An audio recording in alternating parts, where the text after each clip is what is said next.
नमस्कार। आज बात करेंगे पश्चिमी उत्तर प्रदेश की बढ़ती हुई बदलती हुई राजनीति पर। और इस राजनीति में जब पश्चिमी उत्तर प्रदेश की हम बात करते हैं तो पश्चिमी उत्तर प्रदेश का इलाका मायावती के गढ़ के रूप में माना जाता है। नोएडा और उसके आसपास मायावती का काफी समय तक बोलबाला रहा है। हालांकि अब वो जलवा यहाँ पर नहीं रहा, लेकिन हाल के दिनों में यहाँ पर एक नई जो डेवलपमेंट शुरू हुई है वो ये हुई है कि भीम आर्मी वाले चंद्रशेखर आजाद उर्फ रावण काफी लोकप्रिय हो रहे हैं। और खासतौर से दिल्ली का मीडिया चंद्रशेखर आजाद और उनकी जो पार्टी है आजाद समाज पार्टी, उसको बड़ा वैल्यू दे रहे हैं। सभी चैनल्स उनके इंटरव्यू कर रहे हैं और सबको ये लग रहा है कि ये आने वाले समय में मायावती को दलित वोट बैंक के मामले में बीट करने जा रहे हैं। इस बारे में आज हमने सोचा कि चर्चा की जाए, और चर्चा करने के लिए सबसे उपयुक्त पर्सन है, ग्रेटर नोएडा से हमारे साथ जुड़ रहे हैं देवेंद्र शर्मा। नमस्कार देवेंद्र जी। नमस्कार सर। देवेंद्र पहले भी हमारे साथ जुड़े थे, विधानसभा चुनाव के समय हमने बातें की थी। तो हमने आज देवेंद्र को इसलिए बुलाया अपने चैनल पर कि वो हमें बताएं कि दलित राजनीति खासतौर से वेस्ट यूपी में किस दिशा में जा रही है। बताएं देवेंद्र जी।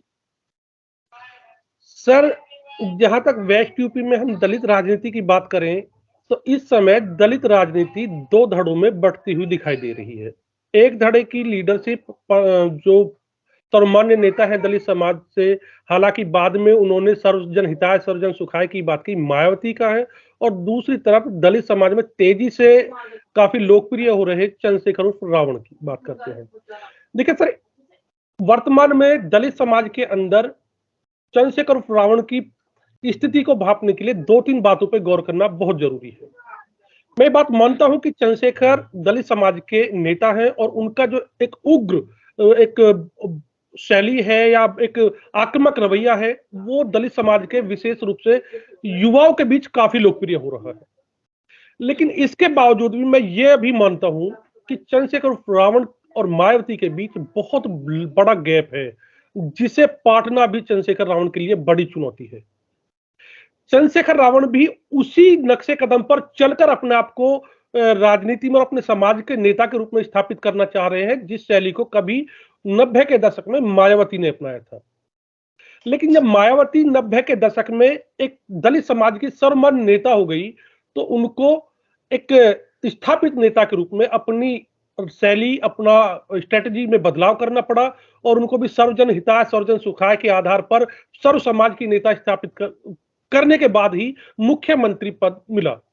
तो यह तो मायावती और चंद्रशेखर के बीच अभी काफी अंतर है। और एक बात और मैं बता दूं सर, अभी चंद्रशेखर रावण जितनी भी ऑक्सीजन ले पा रहे हैं, जहां तक खड़े हैं, उनको खड़ा करने में मायावती का मैं मानता हूं बहुत बड़ा रोल है। क्योंकि मायावती के द्वारा एक ऐसा आभास हुआ मुझे कि मुख्यमंत्री बनने के बाद उनके अंदर एक सेल्फ सेटिस्फैक्शन जैसी फीलिंग आने लगी और उन्होंने जमीनी स्तर पर काम करने से अपने आप को थोड़ा दूरी बना ली। इसका फायदा चंद्रशेखर ने लिया। चंद्रशेखर ने जमीन पर काम किया और इसका परिणाम है कि आज वो अपने आप को दलित समाज के नेता के तौर पर लेके आते हैं। दूसरी बात हम देखते हैं सर, चंद्रशेखर आजाद की एक प्री एग्जाम हुआ था। मैं मानता हूं पिछले जो 2022 के विधानसभा चुनाव हुए थे उत्तर प्रदेश के, उनको मैं उनका प्री एग्जाम मानता हूं और इस प्री एग्जाम में वो फेल हुए हैं। और अब सवाल उठता है कि ऐसा क्या हुआ कि लगभग 10 महीने के बाद ही दलित समाज में राजनीति के लिए राजनीतिक चिंतकों को, राजनीतिक विश्लेषकों को चंद्रशेखर आजाद को फोकस करके दलित राजनीति की फिर से चर्चा करनी हुई। इसके पीछे सबसे बड़ा कारण है पीछे उत्तर प्रदेश के हुए उपचुनाव। इन उपचुनाव में चंद्रशेखर रावण ने खतौली चुनाव में एक अहम भूमिका निभाई और इस भूमिका में उनके जो भाजपा को हार मिली और गठबंधन जीत गया, इसमें चंद्रशेखर की भूमिका को काफी सराहा गया और इसी का परिणाम है कि वो तेजी से राजनीतिक चर्चा का केंद्र बिंदु बने हैं। अब यहां पर एक बात मैं और कहता हूं सर, ये जो खतौली चुनाव में एक अहम भूमिका हमारे राजनीतिक विश्लेषक मान रहे हैं, वो थोड़ी या तो चूक कर रहे हैं या उस चीज की चर्चा नहीं कर रहे हैं। खतौली चुनाव के अंदर हर पार्टी का अपना अपना एक अपोनेंट था। जो समाजवादी पार्टी और आरएलडी गठबंधन ने जो चंद्रशेखर को अपने साथ मिलाया, इसके पीछे बड़ा कारण था कि वो मायावती को साधना चाहते थे और इसमें बहुत हद तक चंद्रशेखर सफल भी हुए। लेकिन इस सफलता के पीछे बहुत बड़ा कारण था कि मायावती खतौली से अपने आप को अनुपस्थित रखा।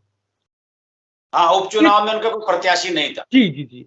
इस जो क्रेडिट खतौली उपचुनाव में चंद्रशेखर के लिए जाता है, इसे मैं एक तरह से ऐसे कह सकता हूं कि एक दंगल में दो पहलवान उतरे हो और एक पहलवान चोट लगने के कारण एब्सेंट हो गया हो और जो दंगल में आ चुका था उसे बाई मिलकर विनर घोषित कर दिया गया हो। तो इस तरह के विनर होकर के ये क्रेडिट गया है, तो मैं इसको बहुत बड़ा अभी बहुत बड़ी उपलब्धि चंद्रशेखर के लिए नहीं मानता हूं। आगामी जो नगर निकाय चुनाव होंगे या आने वाले आगामी लोकसभा चुनाव होंगे, जिनमें चंद्रशेखर की बड़ी अपोनेंट मायावती खुद को उतारने वाली है, तब वो मायावती को कितना डिफीट करते हैं, कितने उनको पकड़ पाते हैं, तब इनकी प्रासंगिकता राजनीति में और विपक्ष के लिए जाहिर होगी। अच्छा देवेंद्र, अब मायावती का 15 जनवरी को जन्मदिन भी आ रहा है और एक इस बार मैंने वीडियो भी बनाया है इस पर के मायावती ने अपने जन्मदिन के लिए कैलाश खेर से एक गीत गवाया है। उस गीत को बजाया जाएगा और फिर सब जगह कार्यक्रम आयोजित किए जाएंगे। ये जो मायावती का राजनीति करने का पैटर्न है कि एक गॉडेस की तरह, एक देवी की तरह खुद को प्रेजेंट करना कि साहब मैं दलित की बेटी हूं, मसीहा हूं दलितों की, और दूसरी तरफ उनका सोने के, गोल्ड के, ज्वेलरी के प्रति अट्रैक्शन, पैसा इकट्ठा करने के प्रति अट्रैक्शन। क्या आपको लगता नहीं कि ये चीज एक्सपोज हुई है और मायावती का जो असली रूप है वो लोगों के सामने आया है? हाँ, एक हद तक आप बिल्कुल सही कह रहे हैं सर। मायावती का यही एक तरह का रवैया था, वन मैन आर्मी बसपा के रूप में चलती थी। लेकिन जब तक मायावती सत्ता में थी तो उनके इस रवैये ने उनके समाज पर कोई प्रभाव नहीं डाला, क्योंकि उनका समाज इनसे लाभान्वित था या इनको अपने उसके रूप में मानता था। लेकिन जैसे ही मायावती सत्ता से दूर हुई है और उसके बावजूद भी मायावती का यह रवैया, अपने आप को देवी स्वरूप समझना और जन्मदिन को बड़े भव्य तरीके से मनाना, इस पर उनके समाज के लोग ही खुद सवालिया निशान लगाने लगे। मायावती इस चीज को समझने में काफी देरी की और इस देरी के बीच ही चंद्रशेखर उनके एक समाज के अंदर ही अपोनेंट के तौर पर उभर के सामने आए हैं। कैलाश खेर की जो आप बात कर रहे हैं, हालांकि रवैया वही पुराना है, लेकिन अब चूंकि मायावती के द्वारा मुझे पता चला है कि बसपा भी नगर निकाय चुनाव में अपने प्रतिनिधि उतारेगी, जबकि उतारती नहीं थी, तो इससे एहसास होता है कि बसपा की टॉप लीडरशिप और मायावती को भी यह एहसास होने लगा है कि अब हमें भी जमीन पर उतरकर काम करना होगा। बाकी जो आप बता रहे हैं कि रवैया तो वही है, लेकिन हाँ, थोड़ा संशोधन जरूर है। इस कैलाश खेर के गाने के द्वारा हो सकता है कि जमीन पर एक मैसेज देना चाहते हो, एक जैसे यात्राएं निकालते हैं या घर घर मैसेज ड्रॉप करना चाहते हैं, वो एक इनका एक टारगेट हो सकता है। अच्छा, इसमें थोड़ा सा हम चंद्रशेखर आजाद और मायावती की राजनीति से थोड़ा सा अलग ये चलेंगे कि सतीश चंद्र मिश्रा को मायावती ने विधानसभा चुनाव से पहले लगाया था ब्राह्मण सम्मेलन कराने के लिए कि साहब हम ब्राह्मण और दलितों का कॉम्बिनेशन इस बार बनाएंगे। सोशल इंजीनियरिंग जो 2007 में जिसकी वजह से मायावती जीतकर सामने आई थी। आप चूंकि ब्राह्मण भी हैं, वेस्ट यूपी में आप जानते हैं कि नोएडा का सारा इलाका मायावती का एक तरह से घरेलू इलाका है, तो जो इनका ये कॉम्बिनेशन है ये क्यों नहीं बन पाया? सतीश चंद्र मिश्रा का जो ये फॉर्मूला था ये फेल क्यों हुआ विधानसभा चुनाव? यहाँ सर दो चीजें आपने एक साथ पूछी हैं। एक तो मायावती अपने घरेलू जनपद में क्यों शून्य की तरफ गई हैं, हाँ, तो दोनों का ही जवाब देना है और आपको। एक उत्तर प्रदेश में जो स्थिति है वो सोशल इंजीनियरिंग क्यों फेल हो गई। तो घरेलू की तो बात मैं ही कहता हूँ सर, क्योंकि मायावती के द्वारा जो अपने गृह जनपद गौतम बुद्ध नगर नोएडा और ग्रेटर नोएडा में स्थिति बनाई, यहाँ पर विश्वास मानिएगा सर, मायावती और के शासनकाल के इतने घोटाले निकल के सामने आ रहे हैं कि वर्तमान में उन घोटालों से लोग बहुत अजीज हैं। दूसरी बात, मायावती से जितने क्षेत्र के लोगों को उम्मीद थी कि भाई हमारे क्षेत्र की एक मुख्यमंत्री प्रदेश की प्रतिनिधित्व कर रही हैं, उन्होंने अपने गांव को छोड़ करके और कहीं विकास का कोई बारिश नहीं हुई है, इसको लोगों ने काफी मतलब एक नेगेटिव तरीके से लिया है। प्रदेश स्तर की बात करें तो सर इन्होंने सोशल इंजीनियरिंग बहुत गजब तरीके से की थी मिश्रा जी ने, सतीश चंद्र मिश्र ने। लेकिन इस सोशल इंजीनियरिंग कार्ड को भारतीय जनता पार्टी ने हिंदुत्व कार्ड से तार तार कर दिया। और अब वर्तमान में भाजपा का हिंदुत्व कार्ड इतना मजबूत है कि विपक्ष की कोई भी सोशल इंजीनियरिंग या जातीय कार्ड नहीं चल पा रहा है। एक बात और मैं कहूंगा सर, फिर मैं चंद्रशेखर जी से ही जोड़ता हूं कि जिस चंद्रशेखर को 2022 के विधानसभा चुनाव में बड़े तिरस्कार रूप से अखिलेश यादव ने महज 2 सीट झोली में डालकर कह दिया था कि आप इससे ज्यादा काबिल नहीं है, उन्हीं चंद्रशेखर को अखिलेश यादव सर पे उठाए डोलते हैं और पीछे से उनको जयंत चौधरी भी सपोर्ट करते हैं। तो इसके पीछे एक बड़ा कारण है, क्योंकि भाजपा के हिंदुत्व कार्ड के बगल में विपक्ष जाति की बड़ी लाइन खींचना चाहता है, और अगर जाति की लाइन से हिंदुत्व की दीवार दरकती है तो ही इन क्षेत्रीय पार्टियों को फायदा हो सकता है, अन्यथा इसका फायदा नहीं होगा। तो अब देखिए, अखिलेश यादव समाजवादी पार्टी एक जातीय आरक्षण, ओबीसी आरक्षण को लेकर बहुत एग्रेसिव मोड में है। बिहार में भी देखिए आप, जातीय जनगणना तक शुरू हो गई है। तो ये सिर्फ और सिर्फ भाजपा के हिंदुत्व कार्ड को ब्रेक करने का तरीका है। लेकिन अब हिंदुत्व कार्ड में से कुछ जातियों को अलग कर दिया जाए, उनके मन में संदेह पैदा कर। जी, हिंदुत्व के बगल में जाति की लाइन अगर बड़ी खिंच गई तो भाजपा को नुकसान होगा। अब सवाल उठता है कि जयंत चौधरी जो आरएलडी से है, वो तो शायद, मुझे अगर मैं गलत नहीं तो आरक्षण वाली श्रेणी में भी नहीं आते हैं, लेकिन फिर भी वो चाहते हैं कि पीछे से इसको सपोर्ट करके चंद्रशेखर को वह वातावरण तैयार हो जिससे एक लाइन बड़ी खींची जा सके। आपको याद होगा सर, एक बार अभी पीछे सुप्रीम कोर्ट ने एक अपना बयान दिया था जिसको लेकर के एक र्यूमर उड़ी थी कि दलित या ओबी एससी एसटी का आरक्षण खत्म किया जा रहा है। तो उस पर चंद्रशेखर और उनके समर्थकों ने कॉल की थी तो बड़ा बवाल मचा था। तो इसका मतलब एक मादा तो रखते हैं समाज के अंदर, एक नए दिशा में मोड़ निकाल, लेकिन उसे अंजाम तक पहुंचा पाएंगे ये मुझे भी संदेह है। लेकिन फिर भी अगर एक जाति की लाइन खींच पाए तो वह अखिलेश और जयंत के लिए फायदे का सौदा होगा। इसी उद्देश्य को सिद्ध करने के लिए जयंत और अखिलेश इनको उठाए डोलते हैं।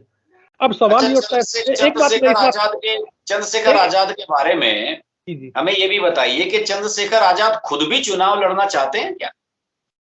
सर एक बात बताएं, राजनीति के अंदर अगर आदमी एक बार चुनाव हार जाए ना तो उसे अपनी फिर से शून्य से स्टार्ट करने में बहुत टाइम लगता है। तो मैं जहां तक महसूस करता हूं, चंद्रशेखर पहले अपनी राजनीतिक धरातल को अच्छे से मजबूत कर लेना चाहते हैं, जिससे कि उनको विश्वास हो जाए कि अब चुनाव लड़ना उनके लिए खतरनाक नहीं है, या वो सुनिश्चित हो जाए उसके बाद। जी जी जी, क्योंकि अगर एक नए न्यू कमर्स के ऊपर हार कर, तो चंद्रशेखर आजाद को मुझे लगता है कि लंबे समय तक इंतजार करना पड़ेगा, क्योंकि विधानसभा लड़ेंगे, लोकसभा तो जीतने की उनकी हैसियत है नहीं, मुझे लगता नहीं कहीं। जी, अभी तो मुझे लगता नहीं है कि वो इस स्थिति में है कि वो अपने आप को जिता पाए या अपने किसी कैंडिडेट को जिता पाए। देखिए सर, एक चीज और देखने में आती है, वेस्ट यूपी को अगर हम 2 हिस्सों में बांटे तो चंद्रशेखर का असर हमें मेरठ से लेकर सहारनपुर वाली बेल्ट या ऊपर की बेल्ट में दिखाई देता है, लेकिन जैसे ही हम मेरठ से दिल्ली की तरफ चलते हैं तो चंद्रशेखर का दलित समाज के ऊपर वो एक जादू आकर्षण नहीं दिखाई देता है। तो इससे एक बात लगती है कि हो सकता है कि जितना हम मेट्रोपॉलिटन सिटी या दिल्ली की तरफ बढ़ते हैं वहां पर दलित समाज खुद इतना सक्षम है कि वो चंद्रशेखर को बहुत ज्यादा तवज्जो देने की स्थिति में नहीं है। इसका मतलब ये भी कह सकते हैं कि वेस्ट यूपी की जो खासतौर से ग्रामीण बेल्ट है वहीं तक इनकी सीमाएं, या ये कह सकते हैं कि उनके ऊपर इनका जादू चल जाता है, इनकी बातों का जादू चल जाता है, या जो ये एक एग्रेसिव मोड अख्तियार करते हैं उसमें वो लोग फंस जाते हैं। तो मुझे लगता है कि अभी जैसे आपकी बातों से मुझे पता लगा कि चंद्रशेखर आजाद को अभी मीडिया भले ही कितना भी हाइप दे रहा हो, लेकिन जमीनी रूप से अभी उन्हें लंबा काम करना होगा, और कम से कम अभी वो मायावती का विकल्प तो कम से कम नहीं बन सकते। हो सकता है कि वो गठबंधन को लोकसभा चुनाव में आने वाले या निकाय चुनाव में थोड़े बहुत वोट दिलवा दें, जिस तरह से खतौली के उपचुनाव में वोट दिलवाएं। इससे ज्यादा भूमिका आप नहीं देखते हैं चंद्रशेखर? सर, भले ही मायावती इस समय राजनीतिक तौर पर बहुत अपने सबसे बुरे दौर से गुजर रही हैं, उनकी पार्टी बुरे दौर से गुजर रही है, लेकिन इसके बावजूद भी वो एक स्थापित नेता है सर, और अभी स्थापित नेता बनने में चंद्रशेखर आजाद को वक्त लगेगा। हालांकि मैं पहले कह चुका हूं कि उसी शैली को वो अपना रहे हैं। जैसे वर्तमान में मायावती ने भी अपने आप को स्थापित करने के लिए, अपनी पहचान बनाने के लिए, आपने देखिए कि भाजपा 90 के दशक में भाजपा और सपा का किस तरह इस्तेमाल किया। तो हो सकता है कि चंद्रशेखर रावण ये सोच रहे हो कि मैं भी मायावती की तरह अखिलेश और जयंत का उसी तरह इस्तेमाल करूं, लेकिन ये तो आने वाला टाइम बताएगा कि ये उनका इस्तेमाल अब मदद के लिए कर रहे हैं, या वो जयंत और अखिलेश चंद्रशेखर रावण का इस्तेमाल अपने उद्देश्य पूर्ति के लिए कर रहे हैं। ये आने वाला टाइम बताएगा। लेकिन ये पक्की बात है कि अभी मायावती और चंद्रशेखर रावण के बीच बहुत लंबा गैप है, जिसको पाटने में उनको काफी मशक्कत करनी पड़ेगी, काफी मेहनत करनी पड़ेगी। चलिए देवेंद्र जी, आपकी ये बातचीत बड़ी बढ़िया रही और आपने मायावती को अभी भी आप गेम से बाहर नहीं मानते हैं और चंद्रशेखर आजाद को अभी एक लंबा समय, एक लंबा रोड मैप अपने लिए तैयार करना होगा। यही लब्बो लुभाव है आपसे बातचीत का। आप देवेंद्र आगे भी हमारे चैनल पर आते रहिएगा। बहुत बहुत धन्यवाद हमसे जुड़ने के लिए। बहुत बहुत नमस्कार। धन्यवाद।